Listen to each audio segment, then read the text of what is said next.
বিরোধী দলনেতা হুঁশিয়ারি দিচ্ছেন ভবানীপুরে মমতা বন্দ্যোপাধ্যায়কে হারাবেন। পাল্টা বিরোধী দলনেতাকে নন্দীগ্রামে হারানোর হুঁশিয়ারি শাসক দলের নেতাদের। এই আবহে এবারে নন্দীগ্রামে রাম মন্দির তৈরির ঘোষণা শুভেন্দু অধিকারীর।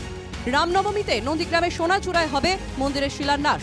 ভোটের আগে নিজের কেন্দ্রে ঘোষণা বিরোধী দলনেতার। শুধু তাই নয়, তার আরও দাবি রামনবমীতে 2000 মিছিল হবে। দলের নেতাকর্মীকে শুভেন্দুর বার্তা, 1 কোটি হিন্দু রাস্তায় থাকবেন, কোনো অনুমতি নেবেন না।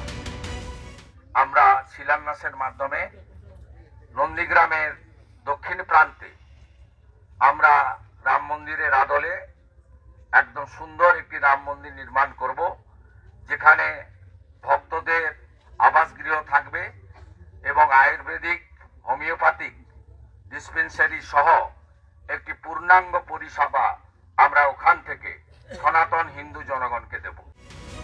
শুভেন্দুকে চ্যালেঞ্জ কল্যাণের। ধর্মের নামে রাজনীতি করছেন শুভেন্দু। নন্দীগ্রামে শুভেন্দু হারবে, 1 বছর পর পথে পথে ঘুরে বেড়াবে। চ্যালেঞ্জ তৃণমূল সাংসদ কল্যাণ বন্দ্যোপাধ্যায়।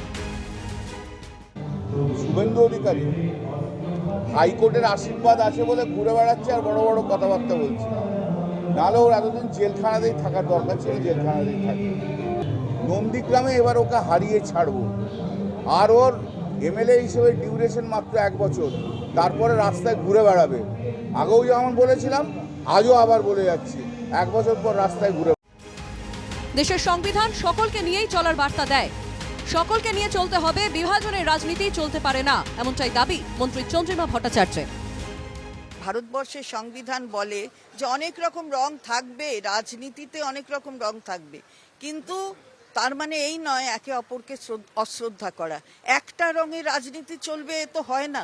মনের রঙই যদি আলাদা হয়, রাজনীতির রঙও আলাদা থাকবে। তো তার মধ্যেই কিন্তু সৌহার্দ্যের বার্তা ভারতবর্ষের সংবিধান দেয়।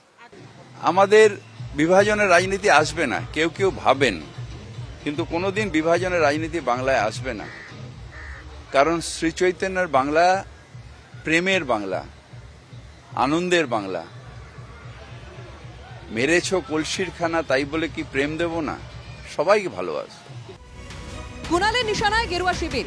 উন্নয়নে হেরে যাবে বলে বঙ্গবিরোধী শক্তি ধর্মীয় বিভাজন তৈরি করে উস্কানি দিচ্ছে। নাম না করে বিজেপিকে তোপ কুণালের। যারা উন্নয়নের রাজনীতিতে পাচ্ছে না, তারা ধর্মীয় বিভাজনের কুৎসা বিকৃত প্রচার করে উস্কানি দিচ্ছে। আমরা তাদের উপেক্ষা করছি। তারা যত বিষয়টাকে উন্নয়ন থেকে, তারা জানে উন্নয়নে তারা হেরে যাবে, সেই জন্য তারা অন্য ন্যারেটিভে নিয়ে যেতে চেষ্টা করছে, আর আমরা তাদের ওটা উপেক্ষা করছি। পাল্টা কুণাল ঘোষকে তোপ দাগতে ছাড়েনি তাপস রায় ও সজল ঘোষ।